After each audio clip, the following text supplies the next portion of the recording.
This is a flashback episode from May 21st, 2018.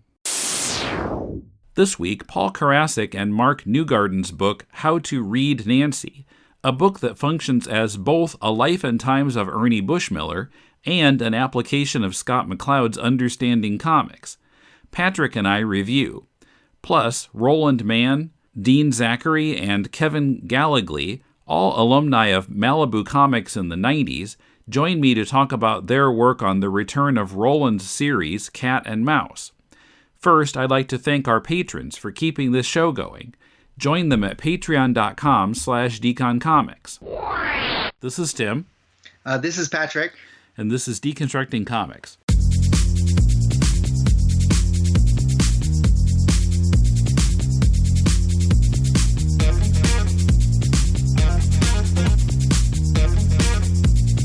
Welcome to Deconstructing Comics. This is Tim in Tokyo with Patrick in Kumamoto. I think this is the first time you've been on a full episode in like 5 years. It's been a while. The Bloom County episode.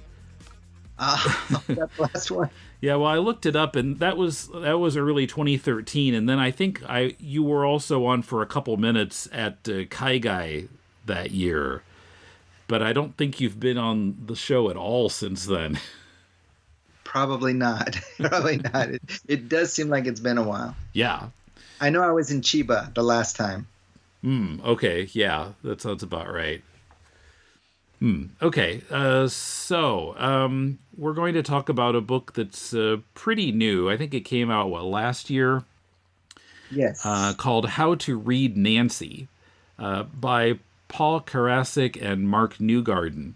And I was kind of scratching my head at first. Paul Karasik, why do I know his name? And then when I looked at it on Amazon and looking at the stuff about the authors, and then reading that, it was like, okay, so he and David Mazzucchelli adapted Paul Auster's novel City of Glass into a graphic novel, and Kumar and I talked about that way back in episode 167. Wow. 9 years ago. Dang. I've still got the books on my shelf, too. I dug them out. Like, oh, wow. It's been 9 years ago already? Oh, my gosh. So that was why I knew his name. But I guess he's done some comics, and also Newgarden has done a lot of comics work. He was a co-art director of the Garbage Pail Kids trading cards in the 80s, which I'd completely forgotten about. They were like takeoff on Cabbage Patch Kids. Yes. I think my sister used to buy them. I was a little old for that by that time, but he and, of all people, Art Spiegelman were co-art directors of that. I was trying to remember who I know there was another big name attached to that. And then I found out that I was looking at Wikipedia. I got pulled down a rabbit hole. Spiegelman had worked on Wacky Packages, which I also didn't realize. I loved those when I was a kid. Me too.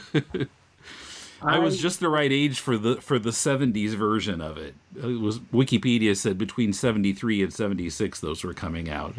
Yeah, but I didn't like the Garbage Pail Kids because I felt, because I'm from Georgia, all right, and the Cabbage Patch Kids are from Georgia, and so I kind of a little bit of, I was kind of happy that they were, successful all across the country, and now here comes these, parody things, and I don't know, it was, now that I look at them, yeah, they're pretty funny, and, but at the time I was like, you're offended by it. A little bit. State pride.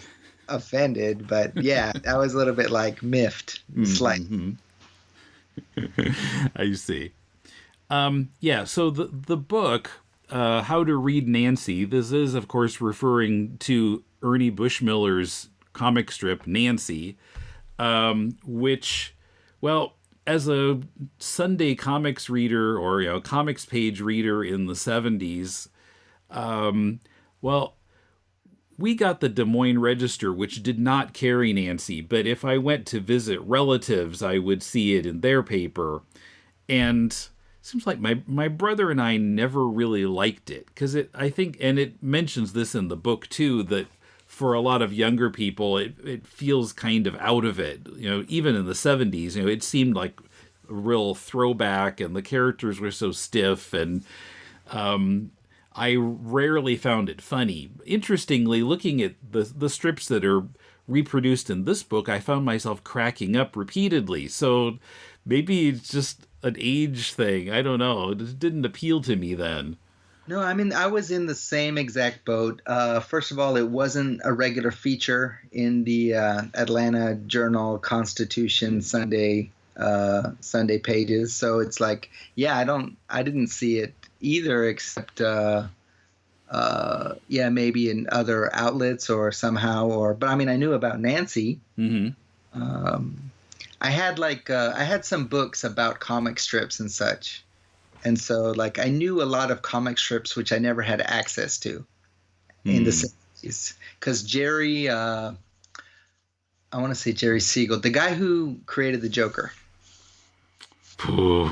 That sounds maybe right, Jerry Siegel. I have to start Googling here.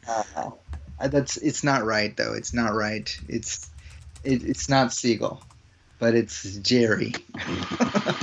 But anyway, Jerry Robinson. Jerry Robinson. He made a trivia book in the 70s, and I bought it at a book fair, Scholastic Book Fair. And it had all these trivia questions about all these comic strips and comic book characters.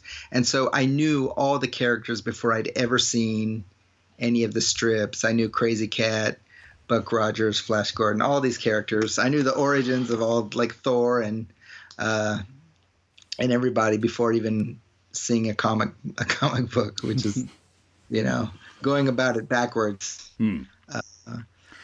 But yeah, I like Nancy. I wouldn't like, oh gosh, can't wait to read. That would not happen. And actually, when the first time I heard about this book, I was like, I don't know. Well, and the way that it's written up, like if you look at the blurb on Amazon, and pretty much mirrors my expectation. I mean, I knew that it was going to look at one strip, in a lot of different ways and kind of break down how it was put together, like really and truly deconstructing a comic, like one comic strip. But what I hadn't really expected was that the first part of the book, quite a considerable number of pages, are spent talking about Ernie Bushmiller's life and how he, developing the comic strip, and his kind of his expertise at making gag comics, which and kind of justifying why we should look at an Ernie Bushmiller strip for kind of tips about making a comic, because I like I said, I never really appreciated him at the time, but if someone points it out, like, oh yeah, he was really good at this. Well, I knew that that there were people who had a special appreciation of Nancy because of Scott McCloud's game, 3-Card Nancy, I think it's called. Oh, where they take panels of Nancy, and then they would like play it like cards, or put them together and make stories, and how, because the panels are so, or the stories themselves, they're just like we read in this book, like there's the world itself is so simple and like almost iconographic that it's very easy to put together panels from completely different stories. So I never tried to play it, but I was like, oh, okay, that at least got me thinking that there might be something to this strip which I didn't know about. And so even though, the first time I read about the book coming out, it didn't hit me the first time. But when I read, like you just said, the blurb, I was like, right now I'm looking for new ways to look at comic strips. And so I was looking at this as a possible approach to and I didn't actually realize that it was the same strip going all the way through. So that was like really eye-opening and interesting. And like you said, the first part is really rich. about his life, but about not his life as so much as like his craft, like the his rules professional life for himself, the professionalism, like the Japanese would say, like the kejime, like just like decide this is how it's going to be, and I'm going to be true to that. Mm-hmm. And it's I totally new respect for the Bushman. Well, and you can also get a lot of, it is not quite organized for that necessarily, but there are a lot of kind of tidbits about sort of the history of 20th century newspaper comics. And, just not like specific strips, but in general, how they were made and how they were published.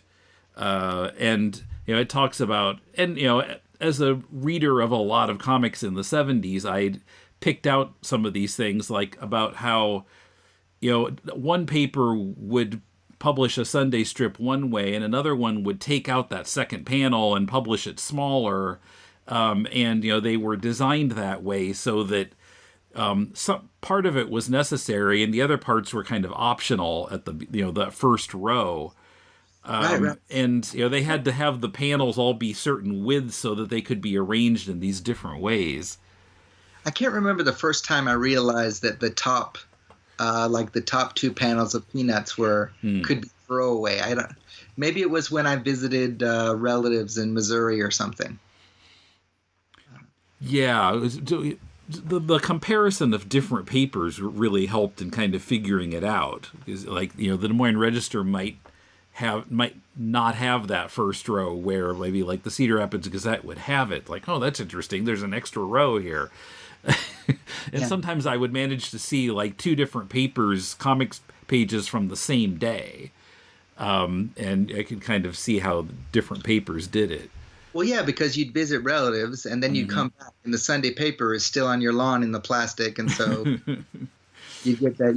You'd be able to do something like that. Well, and they would let us take their paper home because they didn't care about the comics page.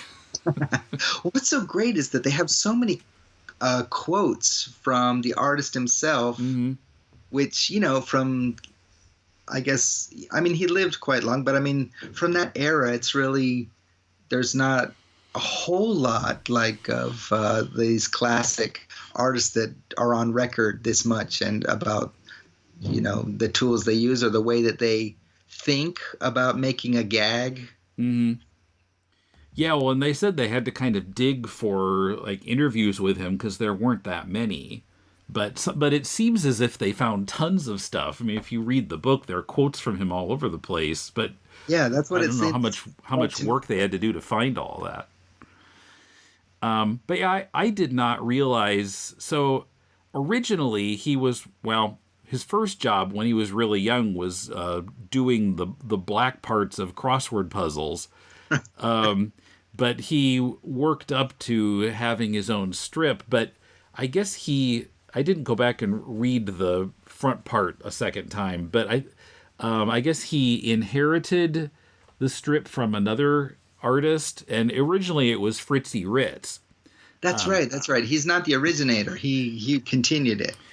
So he received that. It was passed on to him in 1925, and Fritzy Ritz was a kind of 20s flapper character. I guess there were many strips like that at the time.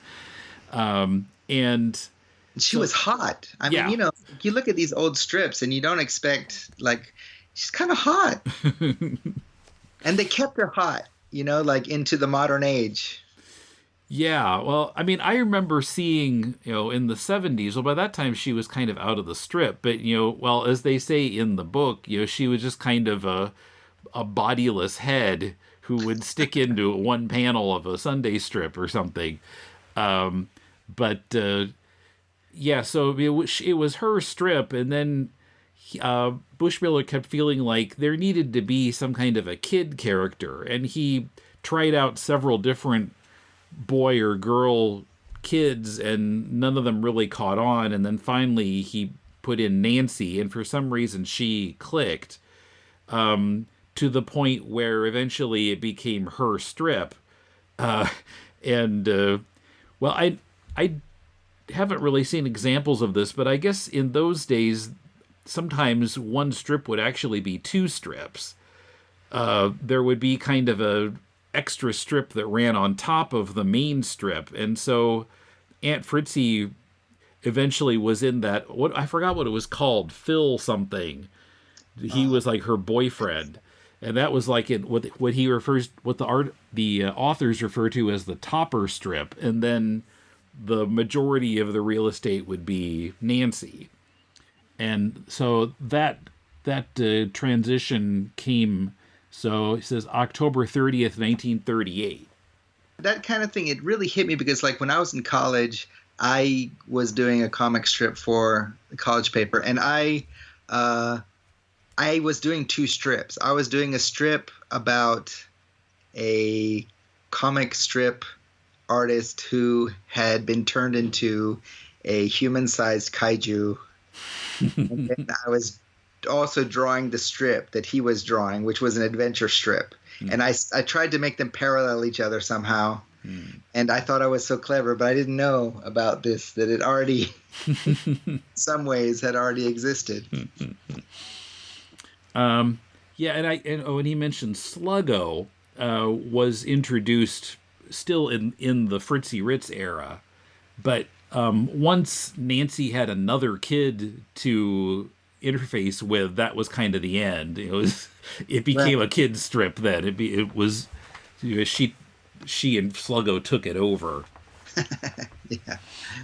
Yeah. They, I think going back to like the fact that he did the crossword squares. Mm-hmm. I mean, doesn't that kind of like really tie into his very even, straight, same width lines that he uses? It's kind of, Yeah, well, the authors, plural, they talk about how, doing all those straight lines for the crossword puzzle kind of carried over, yes, into, all the straight lines in his strip.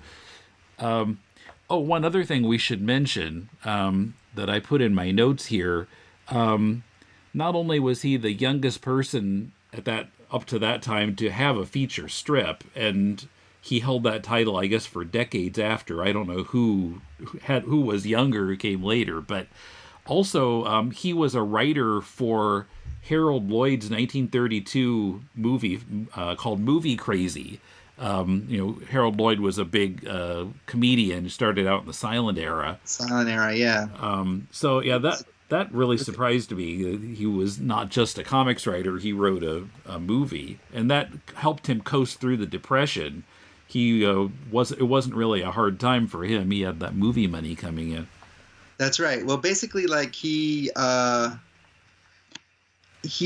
did what like a lot of like comic writers did in the 70s and 80s, is which he wrote gags, or he wrote like gag situations and pitched those, and they used what they could. So he was basically not really writing a whole movie or story. He was doing like what he kept on doing, which was writing gags. Trying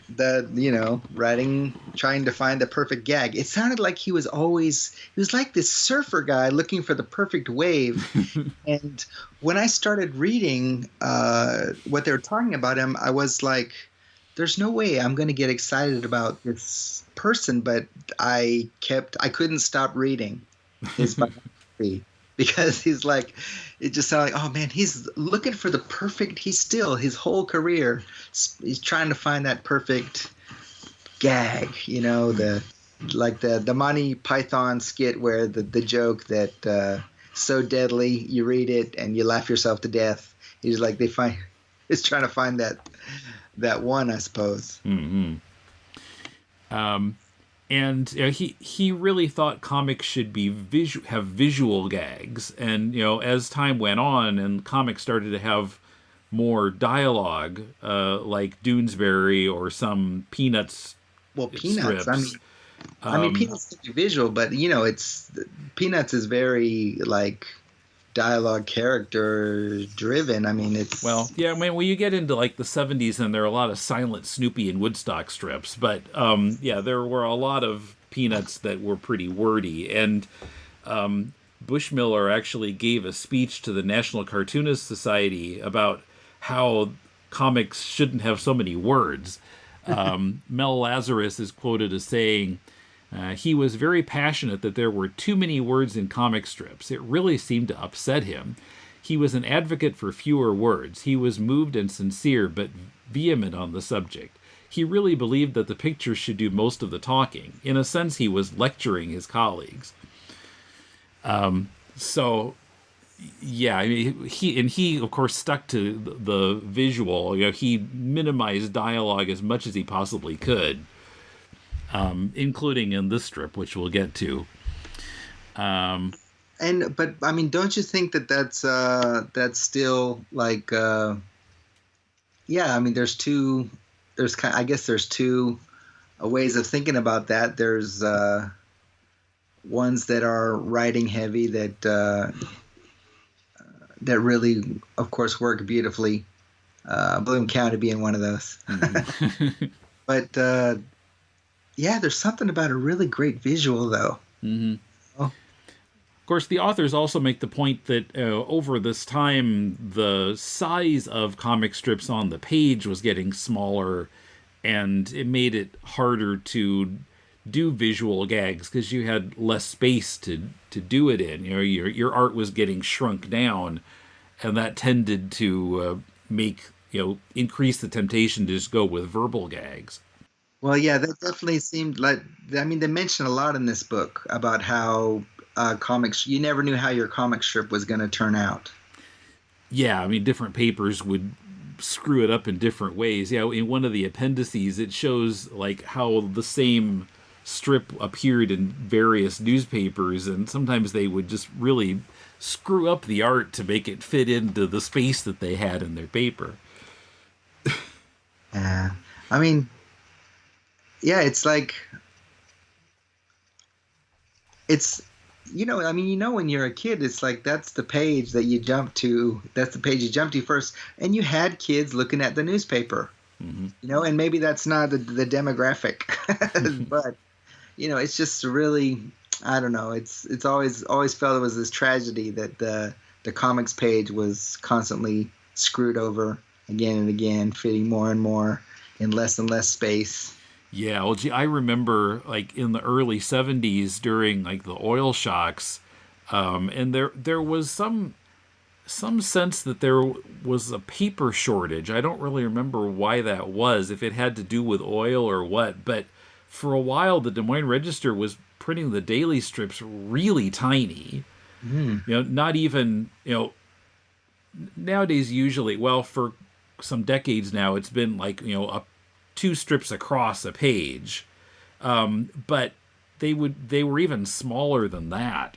They were, for I don't know, a few weeks they were really tiny, but I think people complained about it too much and they had to increase them again. They were hard to read.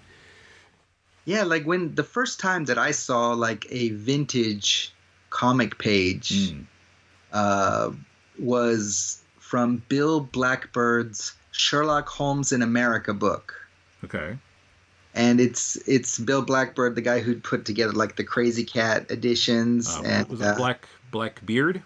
Blackbeard. What did I say? Did I say Blackbird? Blackbird, yeah. Sorry about that. Yeah, Blackbeard. So in this Sherlock Holmes in America book, it mentions like Sherlock Holmes incarnations in theater and movies and TV, but it has a very rich section of old comic strips in which there's parodies of Sherlock Holmes, etc. And these full page, like half gag, half adventure strips were just amazing to me. It was just like, it's just this whole other weird world that I didn't know existed. Mm-hmm. And so I think my interest in the kind of the vintage and the retro started pretty young, thanks to that book. I only had that book because my biological father is mentioned in the book because he wrote a stage a script that was performed by a Sherlock Holmes theater troupe. Yeah, I was exposed to some of those old comics in in the 70s, my grandparents for a while were getting Good Old Days magazine. And, it had, various, nostalgic things in it from, the first half of the 20th century, and, including a lot of comics. Of course, they were printed smaller than they were in the newspapers, so they were a little hard to read sometimes. But, yeah, it was interesting to see those, like 1920s, 30s, 40s comics, and they would take up so much space. It's kind of like, wow. Yeah. It was, yeah. So you want to talk about... Yeah, let's get to the strip itself and the deconstruction of it. So, okay, the strip itself, it's from August 8th, 1959. It's 3 panels. In the first panel, so we see Nancy's kind of back, and she's standing kind of behind a fence or kind of peeking around it, and she sees Sluggo with a kind of holster on with a star on it, and he's got a white squirt gun in his hand, squirting it at in the face of a little girl and saying, "Draw, you varmint." And then in the next panel, Nancy's not visible. The action is a little bit further away from us, but Sluggo has turned around the other direction. He's facing to our right now, and he's switched hands on the gun, too. He's holding it in his left hand, squirting a boy in the face and saying, "Draw, you varmint." Then in the final panel, which takes like the last half of the strip, well, the left half of that panel, we see a black hose that's connected to a spigot on the side of a house, and the fence again. And Nancy is standing, and she seems to have... she seems to be a little bit more forward somehow. A little bit more of her head is past the fence towards Sluggo, and the hose is stuck into her whole stance. I would say she's more aggressive gunslinger stance. Well, yeah, or the authors say that her pose looks sort of like Superman's pose. She's got her hands on her hips, but the hose is going directly into a holster that she's wearing, so we can assume. And this is an important point they mentioned. We can't actually see the pistol type. What's the right word? Kind of squirter. They have a special nozzle. On the end of the hose, but we can assume it's there because there's not water spraying everywhere. But Sluggo is walking towards her and a little bit kind of towards us. It's kind of a 3/4 angle on him. He's approaching her. His hand is going for his squirt gun in his holster, and he's saying, "Draw, you varmint," one more time. But we can tell that Nancy is about to give him considerable amount of water in the face. And so they look at this strip 44 different ways. Yep. Shall I read all of the titles? The strip, the gag, the last panel, dialogue, balloon placement, Sluggo, Nancy, the extras, the other boy and girl get squirted in the face, Nancy and Sluggo, their interaction, Ernie Bushmiller, the signature, the water gun, the pistol grip nozzle of the hose, the leaky spigot, the hose, strip uniforms, he's talking about the clothes that the main characters normally wear, the cowboy outfit on Sluggo, because he's wearing a completely black kind of vest that he normally doesn't wear, along with his holster.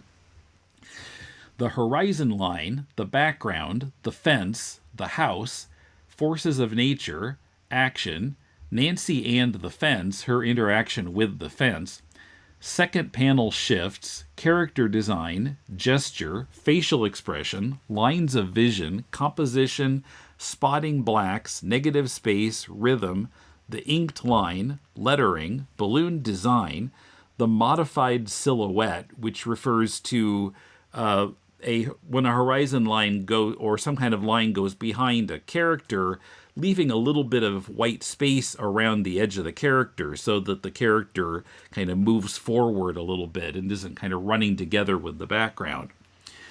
Motion lines, surface pattern, punctuation, type, referring to the indicia in the comic, copyright and stuff, the panel gutters, panel size, the fourth panel, the implied fourth panel where she's squirting him, and drawing some conclusions.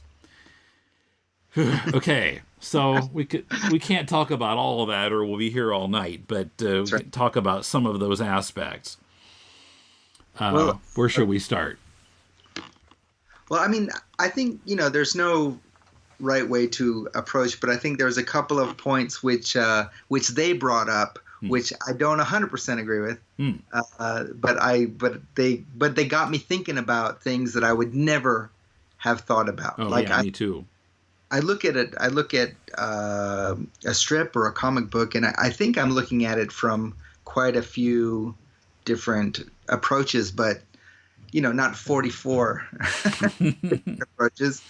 But there were just some interesting things. There's a lot of things that it makes you think about. He talks about like Sluggo's character and how he's spraying those kids at the same time that he's saying "draw you varmint," which is, even though the bad guy is supposed to be the varmint, he's the one who's kind of acting like a varmint. Now, the reason I read that a little bit differently is because I look at time within the same panel as a little bit more fluid. Like you start reading the dialogue. By the time you finish the dialogue, time has gone by. It's like when you see a fist past the guy's face and then there's a mini explosion and the word pow, you don't see the pow, but it's like that whole time is supposed to be encapsulated within that panel. So I him saying, "Draw you varmint," and then being a quick draw and actually spraying your eye by the time it gets down to the actual panel. That's when he's spraying. Mm-hmm. So I look at it as he's a fast draw, not that he's cheating. So that's why the third panel, when he says, "Draw you varmint," we're just cutting into the action a little bit before he draws, because we know Nancy's probably going to outdraw him. Mm-hmm. So there was things in there that I think like they tended to take like this is how we look at it. And it was very like per each. Well, no, it's great. They give context. Like they talk about like the era, like why, like the nozzle thing, the nozzle. When that was on the market, and when it was probably common enough that everyone would assume it was there in the strip. Right. And then they talk about the text, or they talk about what's actually happening in the panel, and they give you a lot of things to think about. But like in that case, I thought they needed to maybe expand a little more, even though they've done quite a bit of expanding.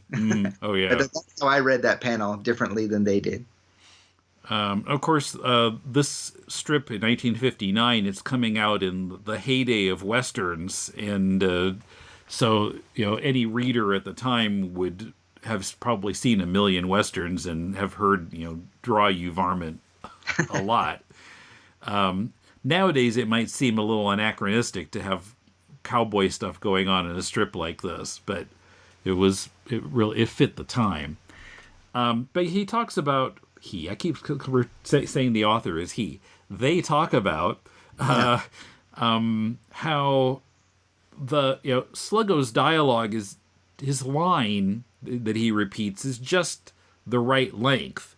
If he just said draw, you would go through the strip too quickly. Draw, finished.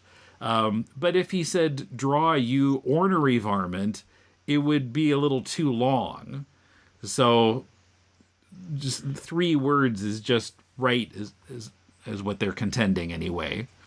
But yeah, I mean, that's definitely though that's something that you think about. It's like you think about like how long you want this action to last, and so I think that connects with what I was just saying. Is that it's the perfect amount of time for by the time you finish reading it, you get to the action, and he's he's drawn his gun and done,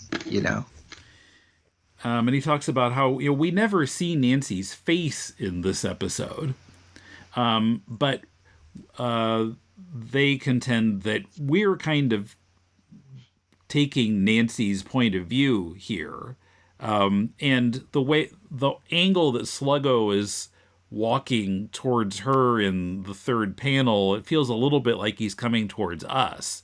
We're seeing more of his face at one time than we've seen in the first two panels. Is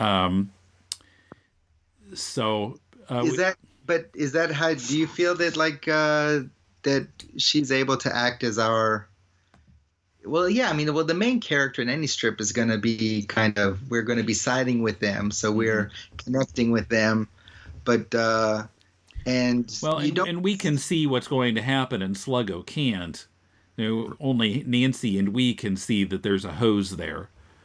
Well, we also see Sluggo's very self-satisfied kind of, not grimace, but he's his eyebrows are all bunched up like he's, oh yeah, I'm going to do something bad. But we don't see Nancy's face. So we don't, he didn't have to make that decision of how she has to look. So we can imagine that she might have a smirk, oh, you don't know it's going to be coming, or she might be playing totally innocent. Mm-hmm. And I can see how having to make that choice might actually confuse the strip reader, and so keeping her turned away is probably the best way to do it. Because how do you draw someone who has the perfect poker face without, just making them look like they don't know what's going on? You know what I mean? Does that make any sense? Yeah, it would be hard to know exactly how to draw her face here. We can just fill that in as long, the same way that we're filling in what happens in panel 4. Right. He leaves some imagination to us. When I just love I've been in the mood for a long time to just really get into the nitty-gritty of talking about comics, and then this book just scratched all the itches. It's when it talked about the faucet and saying why there's 4 drops instead of 3. Yes, this is the kind of stuff. Yeah, can you talk about why there were 4 drops and not 3? It was, I think they were talking about, oh my God, let me find it. I've got the page open. Yeah, I think I've got it in my notes. Well, it's... Oh yeah, I've got a screenshot of the text here actually. The 4 tear-shaped droplets leaking from the spigot on the side of Nancy's house are depicted here, hanging ominously in midair. Crucial to understanding the gag, these drops indicate that within the body of this garden hose, invisible to the eye and ear, is a large quantity of water. Precisely 4 droplets are shown escaping the spigot. Not 1, not 2, not 3. At first the count may appear excessive. It would seem that including 2 or certainly 3 should suffice. Why 4? While fewer droplets would read as water within the hose, 4 droplets convey the impression that this water is under a good deal of pressure. The greater the water pressure, the greater the mounting tension, and in turn, the greater the pleasure to be had in its inevitable release. This particular strip, incidentally, virtually diagrams the so-called relief theory of humor championed by Herbert Spencer in 1860 and later refined by Sigmund Freud. Adding more droplets, however, would create a red herring, misdirecting the reader to the peripheral issue of faulty hardware. Too many drops and it'll look broken, but it has just enough. Well, I looked at that and I thought, okay, maybe, maybe, Bushmiller just likes things to be even. Yeah, symmetrical. Because I think I'm like that when I draw the sweat. It's if symmetrical is the easiest way to balance, but if you can't get the asymmetrical balance right, symmetrical is just the easier way to go. But I do get the point. I think, but I think 3 would have done the job. 2 small ones on the left and a bigger one on the right still would have done. still would have done the same job. So I think in this case they may be reading a little bit too much into it, but that's okay. It's so much fun. That's the fun of this book, is that they really take it to some kind of conclusion, some kind. There's a logic there too that they're building on. They're using. They're talking about Sigmund Freud. They're using psychoanalytical theory. They're using design theory. So it's like having these multiple approaches is exactly like how we should be looking at comics. It's like you only hear about the writing or you only hear about the art, and it's usually balanced toward one very strongly or the other. And this, even though it's very much focused on his visual artistry, but it really puts there's a lot of good information about the idea, and basically the text of the thing. On a kind of historical note too, he talks about how reflected in this strip is that it's a suburban setting, which was becoming more and more common in 50s comic strips, where, like, if you look at that stuff that I used to read in Good Old Days magazine, it was maybe more like an urban setting with a lot of immigrants, or might have been set in, country setting, maybe. It's hard to remember now, but, the suburbs are really a post-war phenomenon. And, I think from the 50s on, you see a lot of suburban strips, High and Lois and, Peanuts, really. Peanuts seems suburban. Penultimate, suburbia, I think. So that was interesting. I just really liked how, they would look at these elements and then just kind of run with them and try to see what meaning each particular facet could have on its own. And this, in a way, it kind of reminded me of the documentary Room 257. I don't know if you know this. No. It's a documentary about The Shining, Kubrick's The Shining. But it's not really about the making of it. It's about these different film theorists who all have their own sometimes really wacky theories about why it was made the way it was made. Like, one theory was there's all kinds of hints that Kubrick filmed the faked moon landing.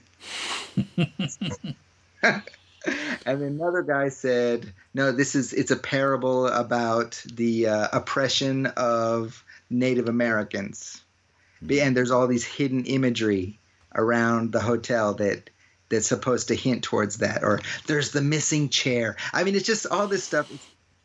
It's a little bit ridiculous, but it, like, depending on how you feel about film theory or literary theory, it's like you don't have to really know what the creator intended.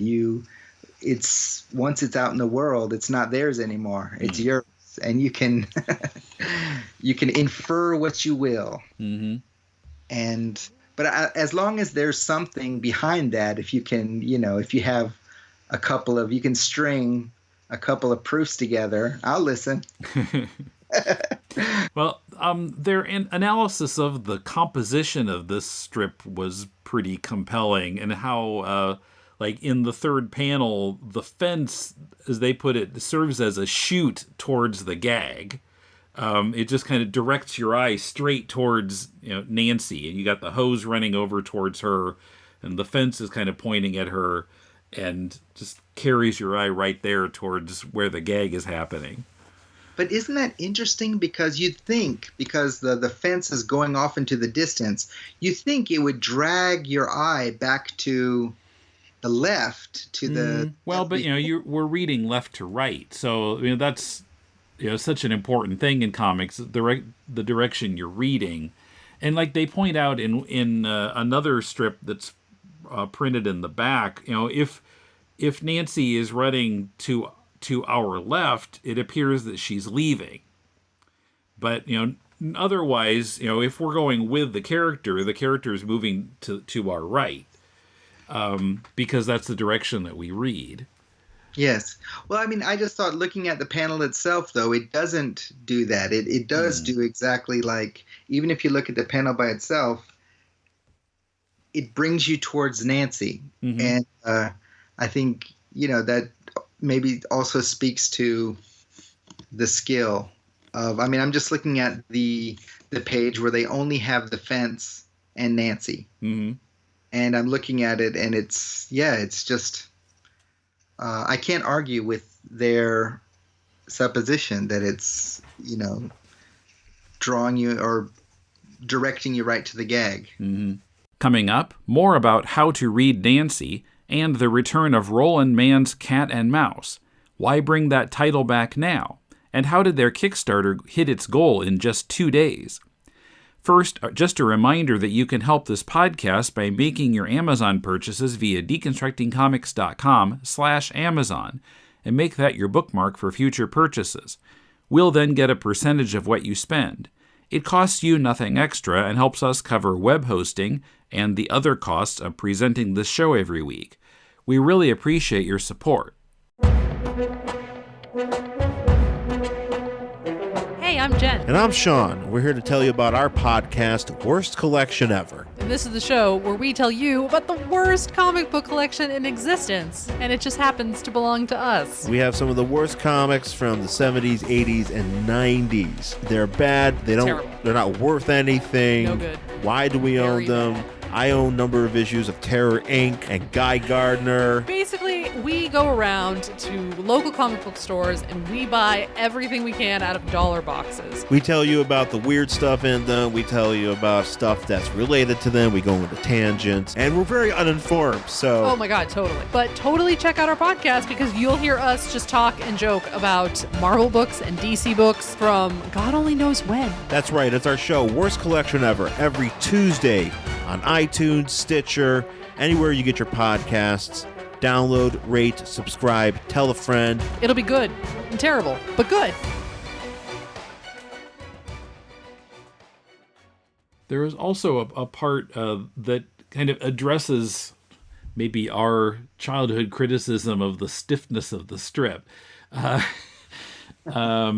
it talks about something that I'd never heard of from maybe primarily the 19th century, this tableau vivant, where in a theater they would have a group of people posing in these kind of different scenes. And, it wasn't a play. They weren't moving. They weren't speaking. They were just all standing still in these poses. Then they go on here. The tense, statuesque quality of the figures in Nancy often recalls the dynamics inherent in this archaic medium, the tableau vivant. While Bushmiller regularly employed such cartooning conventions as motion and speed lines, as well as the rare multiple exposure, he tended to depict his figures in motion conservatively. Their proportions, symmetrical balance, and line weight were always scrupulously maintained, no matter how extreme the depicted action might be. There is a sense not of the cartoonist evoking speed, but of carefully delineating it. This tendency in Bushmiller toward regulating the irregular, coupled with his exacting composition, conspired to create a timeless, airless world of near-frozen, yet pregnant activity. According to the cartoonist Morris Weiss, Bushmiller deliberately cultivated this diagrammatic quality in his drawings. Quoting, "Because his work was so stiff and tight, other cartoonists would criticize him. Why don't you loosen up, Ernie?" And he said, no. He wanted to keep it simple. He didn't ever want to outdraw the gag. Yeah, that's something that they quote him, I think, a couple of different times, is that about not outdrawing the gag. And I think that's something when you are first starting out, or even maybe your first several years doing comics or illustration, and you realize you're a little bit too much in love with your line, or you're a little bit too much in love with like, oh, this texture is really going great. And then maybe you sacrifice a little bit of readability because you're, like writers who just like, I got to put my little flourish in there. Draw you ornery, dog-licking varmint. Well, I mean, I had to wonder if when I used to work on comics, I wish I could do that again, but I don't have time. That I might have I might have made my backgrounds a little too busy sometimes. I mean, Bushmiller's approach was really minimalist. He evokes the scene with a fence and a side of a house with a water spigot and some grass. That's it.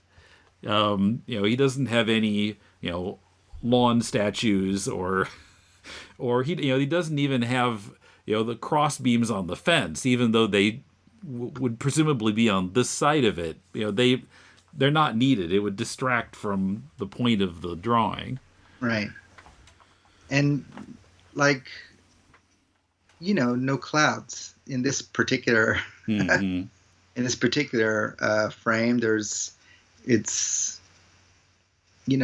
enough balance of detail, and the blacks are very specific spots. There's only two. Like there's the hose, Nancy's hair, and Sluggo's vest, and everything else is like just thin lines and a little bit of gray dots on Nancy's clothes. But it's like, it's the minimalism that I think that's what Scott McCloud was drawn to when he thought about that game and how it can be used. I think what they're talking about, how there's not a whole lot of exaggerated movement. Like if you look at, like any European gag strip, I mean, the lines are super expressive and the movement is, and like even like Tezuka or like Kirby, it's like one panel, but you can see the movement. You can see the character almost jump off the page at you.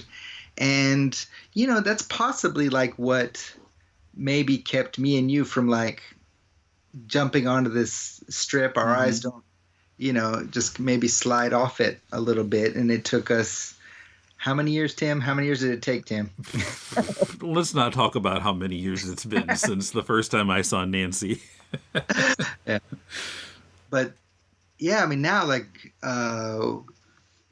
not just the context, but now, I mean, with just a little bit of the explanation at the beginning and looking at this, you can see like how this is definitely something important that needs to be looked at.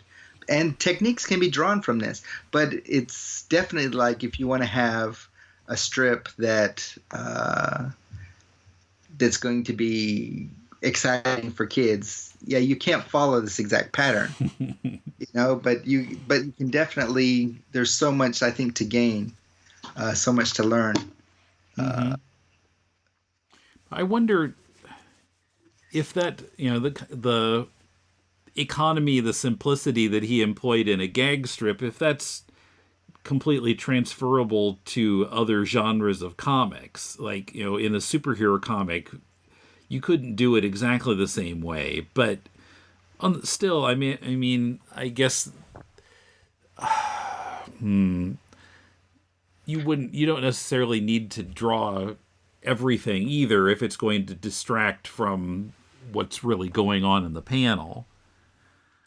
You got me thinking about something, and it's just because I did a lot of research into horror comics recently, and how much gigaws and how much how many lines are on panels of horror comics when you have the big reveal, like the screaming face panel. You've got all these action things happening. And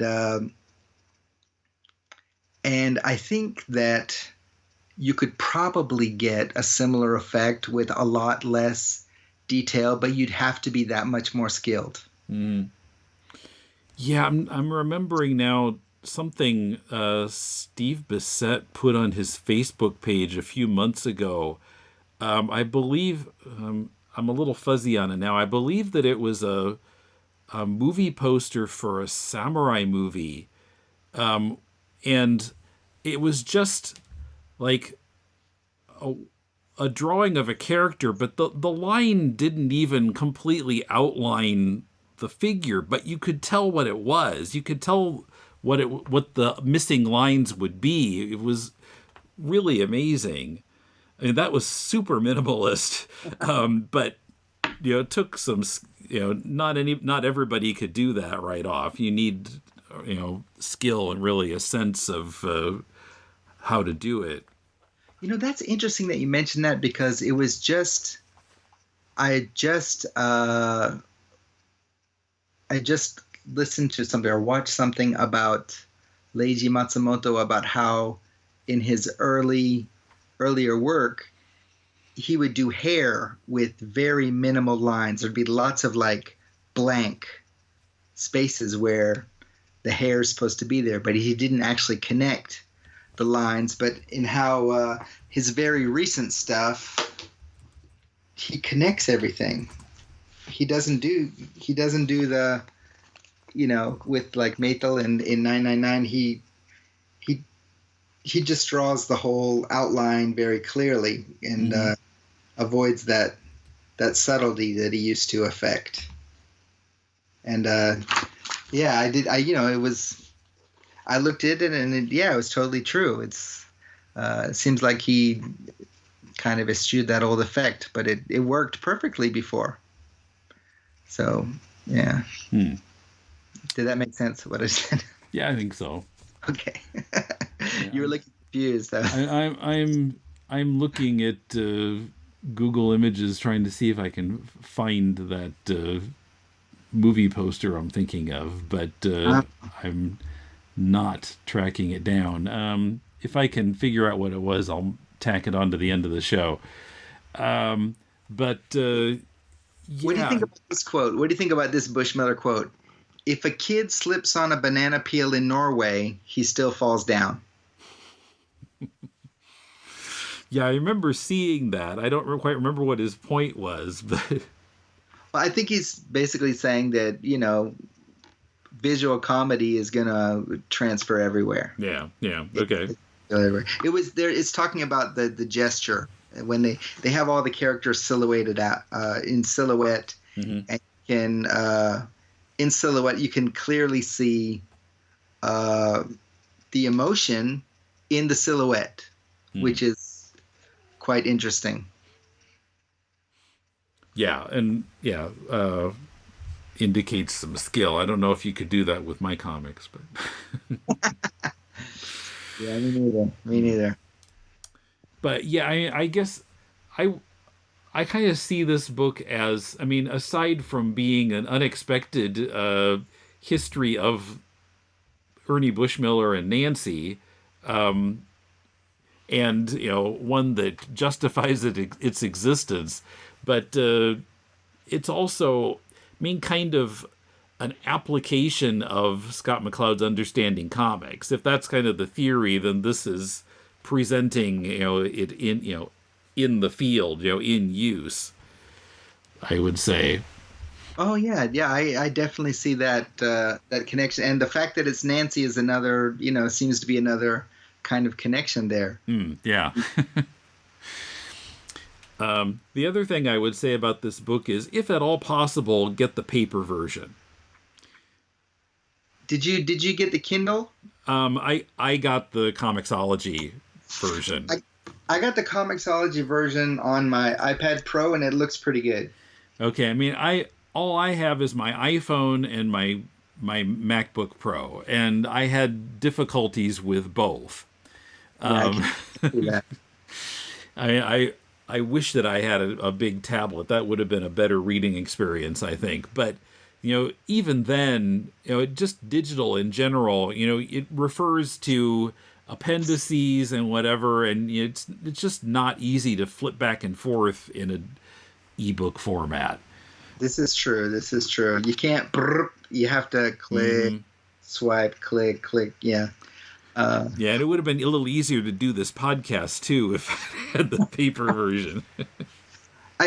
One of the other things that when they were talking about Ernie Bushmiller's life itself, he was talking about how, he was kind of turned into a celebrity, but he never let it get to his head. And there's a great quote here: "Don't try to be a celebrity before you're a success." That's that works on a lot of different levels as a creative person. That you might get a little bit of people looking at your stuff and people talking good stuff about your stuff, but then, you have to. The creation itself has to be there. It has to be solid. And, I don't know. I just personally, to me, that's like, what are you telling me, Ernie? Are you telling me I'm getting a little in my britches? Well, you're reminding me of a story I've heard of. What was the guy's name? He had a top 40 single in 1979 called, I think it was called "Get Used to It," but I'm forgetting the singer's name. But on this radio show I listened to called "Crap from the Past," the host has a number of times played Casey Kasem's introduction of that song, where he talked about how the singer was like so confidently saying how he was going to have all these hits and whatever. And he never had another hit, actually.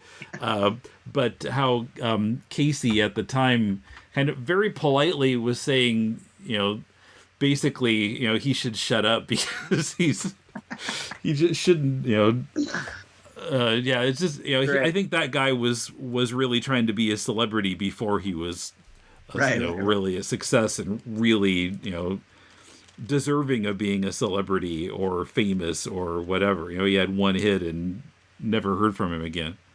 I've never reconciled the actual visual look of Casey Kasem with the voice of the main character from Battle of the Planets, i.e. Gotcha Man. Because I loved that character. He was, just the epitome of, cool. And then... Voiced by Casey Kasem? Voiced by Casey Kasem. Okay. And it was, and so it was like, I never put him and Shaggy while I was an adult. Zoinks. Yeah. But what do you think about the appendix where they're talking about how that particular gag itself has been done to death? Oh my gosh. Yeah, there were so many reproduced strips from the very early, well, not just strips, but other media, like single panel cartoons, film, whatever, various similar gags with hoses, or sometimes the very same gag. Well, this is the thing. Okay, I remember doing this exact same thing without knowing this gag. I remember doing this exact same thing, going, hey, the hose doesn't work, and tricking my next door neighbor into, looking at see if it's stuck, Yeah, and then the person's looking at it, and then you go over and turn on the water, and the guy gets sprayed in the face. Yes. What I would do, though, is if I actually went over to the faucet, it would have probably given the gag away. So I'd actually bent the hose and was stepping on it. Or stood on it. Yeah, I mean, there are those variations in the examples they show. Yeah. Many of them from Europe, but then eventually the gag got over to America, too. But something simple like this, it's... or if it's a comic strip where there's one single thing that has to happen, and you have to make one every day for 30 years. They even talk about how he used the same gag a couple times. Yeah. And I think that a lot of comic strip artists who have done the same strip for the longest time, they tend to accidentally or maybe on purpose recycle. I know some of those old strips are the same joke forever. Yes. But I don't know. I looked at that and I thought, when it's this many copies, or when it's this many different comic strips with the same exact gag. It's hard to point fingers. You're all plagiarists. Right. And they say, like, being a successful artist it's all about how you steal. Yeah, well, I mean, even Shakespeare stole, so Yeah, it's what you do with it.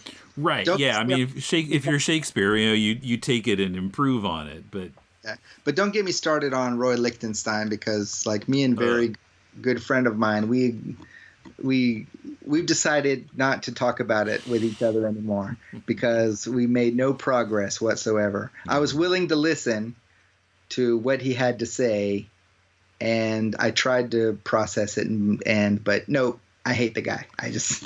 So your friend was arguing for Lichtenstein's genius, and you were arguing for his plagiaristic tendencies. That's right. I felt, well, to really quickly sum up, I felt that if you have a point to make and you can't make it within like 2 or 3 series of a show or 2 or 3 shows, then you're not trying to make a point, because he did that for how many years and how many times. It's like, if he had a point to make, he could have made it, and he could have made it without plagiarizing. He could have made the same point using the same dots, using the same, emulation. Mm-hmm. I mean, obviously, if there was a meaning in the copying of it, then that's one show. That's one series. You made your point. Move on. But the money. Yeah, just keep doing more and more of the same and keep reproducing panels. Yeah, so, yeah. Anyway, that was my argument in a nutshell. Okay. But, yeah, we should wrap up. But, yeah, I definitely recommend this book. Yes. I think if you're looking for an application of, like, how many different ways there are to look at, a graphic narrative, this is amazing. I mean, I have to feel that, of course, some approaches are a lot stronger than others, but the fact that you can actually take all these approaches on this particular strip, there's probably a lot of comic strips or comic book pages that maybe you couldn't take all these approaches, and maybe you could actually take more approaches with some.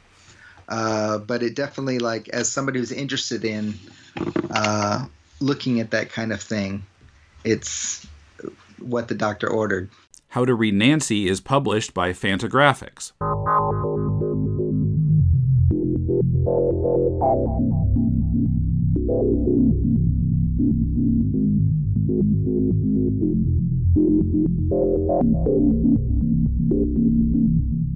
All right, so I'm on here with Roland Mann, who has been on the podcast before, back in, what was it, number 466, I think?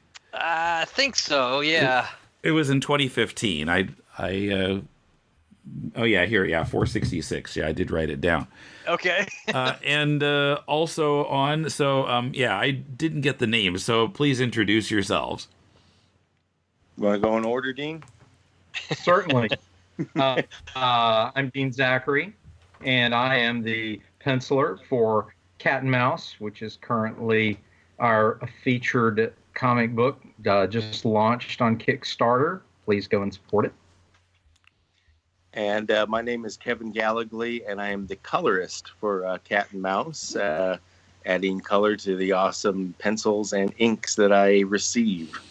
Okay, and Roland is writing this, correct? Yes, that's correct. I'm writing and actually lettering as well. Okay, now, so Cat and Mouse, originally the series was like, what, late 80s, early 90s? Correct. And why did you decide to bring it back now? Well, one of the things that the short answer is the timing was just right. But one of the things I said to somebody the other day, I said, when I went to conventions, Cat and Mouse ended around 90, 91, and couple of years after that, I got involved with Malibu as an editor. And then when I started going to shows again as a freelancer, as a writer, the most common question that fans would ask me is, when's Cat and Mouse coming back? When's Cat and Mouse coming back? And of course I would say, I don't know. Here's some of my new stuff. And they go, yeah, it looks good. When's Cat and Mouse coming back? And that's the most common question that I got. Of course, and I'm like, I got lots of other ideas. Here, check this out. And long story short, it's just one of those things that the planets aligned, the moon was right. Dean and I talked, and we just said, okay, yeah, let's do it. And so it just everything just kind of lined up, and the time just seemed to be right. Okay, now I was looking at the Kickstarter page, and I see that you've already blown past your goal, which is great. Yes, in 2 days? Excited. Yeah, 2 days, 48 hours. But I guess this time it's a different creative team, right? It is, yeah. Yeah, I'm the only thing that will be that, and some of the characters will be familiar with the first volume of Cat and Mouse. And I'd be quick to add that the main characters, Cat and Mouse, are also not the same characters. Right. I was going to bring that up. Yep, these are completely new characters. For those who remember the first volume, that Cat and Mouse, they ended in a sort of retirement in Japan, and we're going to leave them there, never to see them again. They're done. I just saw them on the street the other day. Yeah. Yeah. Since I'm in Japan. That's right. I forgot you were over there. Yeah. Is Cat out of the wheelchair yet? Is he walking yet? Yeah, I think he may have had some kind of leg braces on or something. Oh, okay, all right. So he's still feeling the pain then. But yeah, no, these are two completely new characters, and some of the supporting cast will be the same. Obviously, it's a lot easier to kind of keep some of those folks around. We're not going to name them all because we want some surprises as we reveal the story. Some have probably seen through some of the art for the first issue who one of them is. So, but the bottom line is that if you did read the first volume of Cat and Mouse, if you're never even heard of it, it's quite all right. It won't matter. This is a brand new story, starting from the very beginning, and you don't need to be familiar with Cat and Mouse. So tell us a little bit about it, though, Roland. Like, give us a little, the characters, and because I like the way you kind of set the stage with these new characters. That's what got me really excited about it. Actually. So Tim, you have to be careful because Dean will take over for you here. Yeah, my interviewers are interviewing each other now. I can just sit back and finish my tea. It's an instinct. I'm sorry. I just go ahead. So Dean, when do you want to start interviewing? Yeah. So, Tim, you want me to answer that now, or? Yeah, go ahead. All right. Yeah. Okay. So a little bit about the current Cat and Mouse is basically they're young characters. Cat's 18, and Mouse, she is going to be 16 when the story starts. He's just out of high school, been dumped by his fiance, and the story starts. She's giving him a call. She says, "My kid sister ran away to New Orleans. Will you go get her?" And so he finds himself in New Orleans chasing a runaway kid, and through one circumstance after another, ends up stumbling upon a human trafficking ring. And so the story is him, after the kid's sister is Bobby. She will become Mouse. But yeah, the bigger picture is that he's got to take on this human, and he's just out of high school, fresh out of the police academy. Is he equipped to do something like this? And generally the answer is going to be no, and so he's going to have to get some help. But yeah, he's going to have to take on a human trafficking ring in New Orleans. Okay, now do these Cat and Mouse, do they have any kind of powers, or they're just like well trained? They're just well trained, and not so well at the beginning. Okay. So now let's start with Dean. Tell us about your background. Okay. I started penciling color superhero comics because of Roland. I was actually making copies of some Spider-Man samples at a copier store back in the early 90s, and Roland happened to walk in. He said, "Hey, man, those are nice samples." I said, "Yeah, sending them to Marvel." He goes, "Well, actually, I'm headed out to L.A. To be an editor with Malibu Comics, and we're looking for new talent. You mind if I take copies?" I'm like, "Sure." And one thing led to another. And I got my first opportunity to draw superhero comics with the Ferret.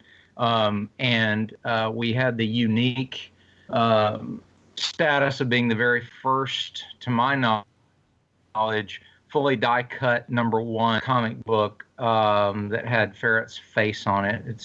It's quite a little place to be, you know. It's a cool little thing to have. But I still have the original of that. I don't know if you know that, Roland, but I've got the original. No, I didn't know that. Cool. Yeah. But at any rate, that led to The Nightman, which is one of my favorite stories that I penciled. And I was working with Steve Englehart on that. And I really, one of the most wonderful things about Malibu was the people I worked with. And, you know, that led to DC work, which then led to more DC work and then Dark Horse work. And I stayed pretty busy. And then transitioned to other things, but never really got out of the comics business. It just wasn't my primary breadwinning gig for a long time. And then Roland and I started talking again just a few years ago, and we actually were working on another project, and our discussions led to some of the vintage projects like Cat and Mouse. And, you know, it occurred to me that was a playground. That's what I like to call it. That storyline was a playground that was really fun, and I enjoyed it and remembered it fondly. And I thought, look, it already exists. It's got name recognition. If we're going to jump back in with both feet, why don't we do Cat and Mouse? And Roland didn't take it seriously at first. He thought I was kind of kidding him, you know. And I said, no, I'm really serious here. I said, I think it's already there. It already exists. And I would love to put my stamp of particular taste on it. And so one thing led to another, and he said, let's give it a shot. And we work really well together. And I'm really complimented and honored to be part of such a good team. Barbara Kahlberg's inks over me are tremendous. She has that unique inker's ability to second guess what I want the final piece to look like. And Kevin, likewise, does so with the colors, and he tolerates my heavy art direction and ranting. Oh, yeah, really beat me over the head. But I work with a great team, so I'm really excited about the project, and can't wait to dive right into #2, that's another thing. You know, we're wrapping one. I think page 22 is on Barbara's drawing board, inking board. And so this is not one of those situations where we lag and hang around. I mean, we're getting it done. I mean, #1 is basically all but done, except for that page. As far as it should be done within the week, really. Yes. Because Barb gave us a peek of it the other, like last night or night before that, was Wednesday night. Yeah, Wednesday night. Yeah. Yeah, and it was about a third to half done already from Barb's end. So yes. And so, Kevin, tell us about yourself. Hi. It's fun to say that my first job out of art school was actually at Malibu Comics. So I was working as a colorist on books that Roland was writing, and Dean was probably drawing, because I was working, and Barb was probably inking, as a matter of fact. So that was a fun time. Marvel ended up buying us, and we became the coloring house for a lot of the major titles in the mid-'90s. So I got to work on a lot of those really cool titles as well, and that was a lot of fun. Didn't last forever, but I was able to transition into a really fun animation career for a long time, being a color supervisor at Klasky Chupo, working on shows like Rocket Power and As Told by Ginger, Wild Thornberries, Rugrats, all these shows the interns that I work with now watched. So that's a little wacky. Did that for a few years. Got to do a really fun job art directing a show called Tom Goes to the Mayor for Adult Swim for Tim and Eric. And that show was completely insane. Had a real fun time creating this world, working with all these different actors. Had a real fun time. So you can see it bounced around. And now I've been doing visual effects, matte paintings for the past few years for a couple different studios, working on Gotham and Stranger Things, Westworld, Grey's Anatomy. And I always got to throw Grey's Anatomy in because people go, what? Special effects. Yeah, right, exactly. And it's not just medical stuff.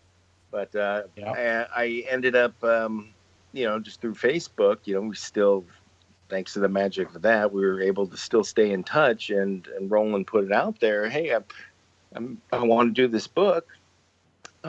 Would you be interested in taking a look at it and doing some color? And I looked at the artwork. I was like, oh, this is for real. This is, because, we've all been down that rabbit hole of, hey, I've got a project. And then you're like, oh, what did I get myself into? But this was I can't wait to get myself into this. This looks like a lot of fun. And I get to really stretch my wings as a colorist again and really get to explore and treat it more a little closer to a graphic novel because we really get to spend some more time on it and we're the ones doing it, so we're the ones making ourselves happy, and it's been a lot of fun. Okay, great. And then the inker Barb couldn't join us, but tell me something about Barb. Roland. Well, Barb, in hearing her tell the story, I can't remember what she said her first gig was, but I know she said she went out to, I think San Diego. I think she said 87, and had an inking portfolio. She started as a painter and had an inking portfolio out there, and she said just got ripped to shreds. And so she spent the next year developing her inking skills, and then went back, I think, in 88, and I may have the years a little bit wrong, but it was around that. And she said she was pretty much hired on the spot. And one of her first gigs, first long-running gigs, was with Malibu Comics, who was publishing Planet of the Apes at the time. And she's done, of course, she moved over and did a lot of stuff with the Ultraverse. I know she did some Mantra, some Solution, some Ultra Force, various things with that. And I know she's worked for other companies well. Unfortunately, I can't remember those off the top of my head. But I mean, obviously, our connection to Barb comes through the Malibu Comics connection. And that's something that we kind of all are kind of excited about, is that the four of us all have those Malibu Comics ties in one capacity or another. I was actually curious, Roland. Is this the first time a big group, a big group, 4 people, but is this the first time we've kind of put something together since then? As far as I know, I know some. I guess maybe the question ought to be exclusively. I know that a couple of veterans, they get together, but then they bring some other outside people in to work with them. I know that Tom Mason and Dave Olbrich run a publishing company whose name eludes me at the moment. But then there's like 4 or 5 other people who work with them. So it's the 2 of them as Malibu veterans, but then they've got a whole bunch of other people as well. So to my knowledge, it's the first, I guess Malibu exclusive that. There you have it. We got the band back together. That's right. Yeah. Great.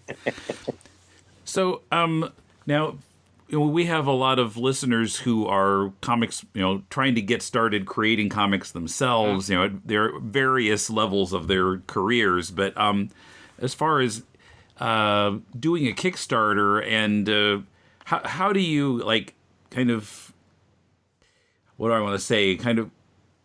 develop the following to be able to reach a Kickstarter goal in 2 days? You know what I'm saying? Yeah, I do, and I wish I had the magic answer for you to that, but I don't. I'll give you some of the things that I think in kind of looking back on it. I think part of it is the 4 of us do come with. We do have. We're certainly not, and I don't. Guys, I don't mean any disrespect to either of you. I put myself in this as well. But, the four of us, we're not A-listers, but we've got a solid body of work behind us. If you added up all of our comic book work, I would say probably easily there's 40 to 50 years worth of comic book work there. Yeah, it makes us feel old, right? I need to. What's that you say there, Sonny? But in our respective skill sets, probably closer to 100 years of our specific skills. So I think we bring that. The other thing is, I think Cat and Mouse has some recognition, so that. Folks may not remember, necessarily me or what I did, or Dean or Kevin or Barb, but they're like, oh yeah, you know what? I remember Cat and Mouse. That's kind of cool. Let me see what's up with it now. So I think there's a little bit of that involved. I think I don't know. I think the industry, and I don't know how deep you usually get into this, Tim, but I think the industry's changing a little bit as well, and we could probably spend hours and hours on theoretical reasons, but Kickstarter is turning into a viable method of delivery to get the work directly into the hands of the fans.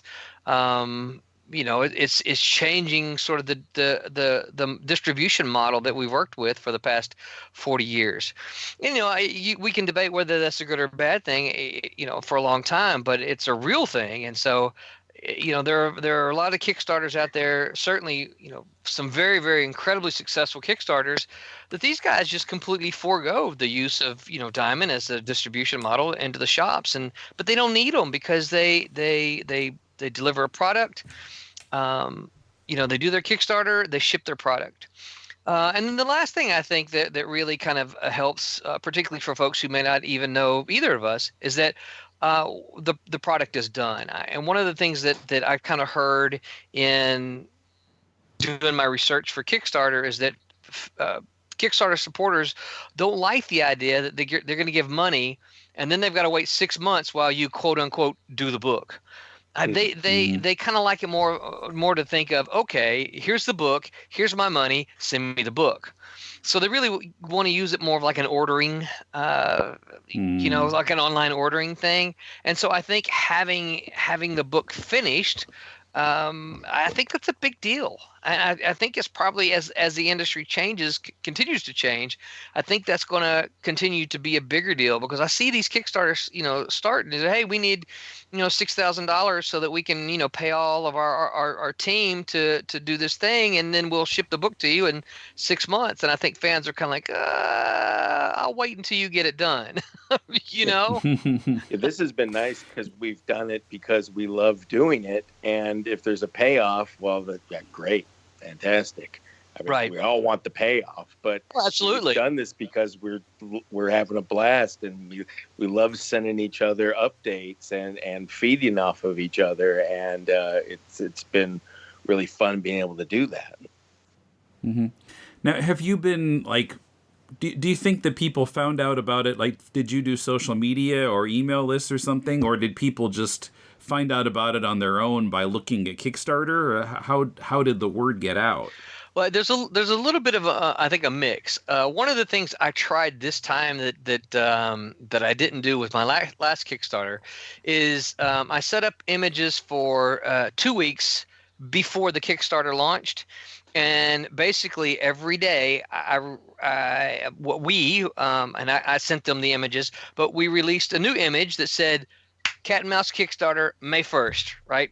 The next day, Cat and Mouse Kickstarter May 1st. So we tried to kind of pre-saturate it a little bit, and let folks, because part of social media is that, you miss stuff. Okay, this was like Facebook or whatever you were sending these out. Facebook, Twitter, we used, Instagram. Obviously Instagram, LinkedIn even. Pretty much any social media network any social media network that we're plugged into, we tried to put that out there. I see. Okay, cool. So, so it's going, to the end of May, right? Correct. Right, so people can still add some extra money to it so they can get in on getting the book, but it's obviously going to happen because you're way past your goal. Yes. Oh, yeah. Yeah, and and I'm sure everyone says this about about the Kickstarters, but we've tried to come up with some fun stretch goals, so the folks who have backed it will hopefully get excited to say, hey man, let's get to the next goal because we're all going to get a sticker, and I can put a sticker on my bumper that way or on my computer or whatever. And so, we're hoping that those who've already contributed will help us kind of spread the word, because from our perspective, it's like, okay, we've got our goal, now let's try to see if we can get more people in to experience what we're trying to do. Mm-hmm. Okay, great. So yeah, there's still lots of for anyone listening, yes, please come check us out and consider consider pledging.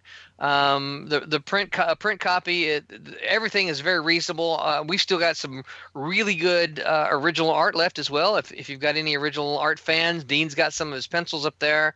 Barb's got some of her inks. You can still get it and this is great for your show too. If you're a budding colorist and you're like, I just like someone to look at my colors, there's a level on there that you can pledge to get the book, and you get a critique from Kevin. And he's already given you his resume, so you know what he brings, but he'll look at your colors, and then he'll spend a chunk of time speaking with you on the phone, talking about your work. It's It's a professional critique, and you get a comic book as well. Might even throw in some conversations about my cat. No extra, that's bonus. So if you're into comics coloring and or cats, right, this is the Kickstarter for you. Yeah, and there's also one for inking as well. So if there are any inkers out there, Barb will do the same kind of thing. You'll send her some of your inks, and she'll critique those and speak with you about them to help you improve as an artist. Okay, great. Okay, well, thanks a lot for this. This has been great, and hopefully you can get a few more pledgers from this. I hope so. I hope so too. Yeah, Me too. I'll take it.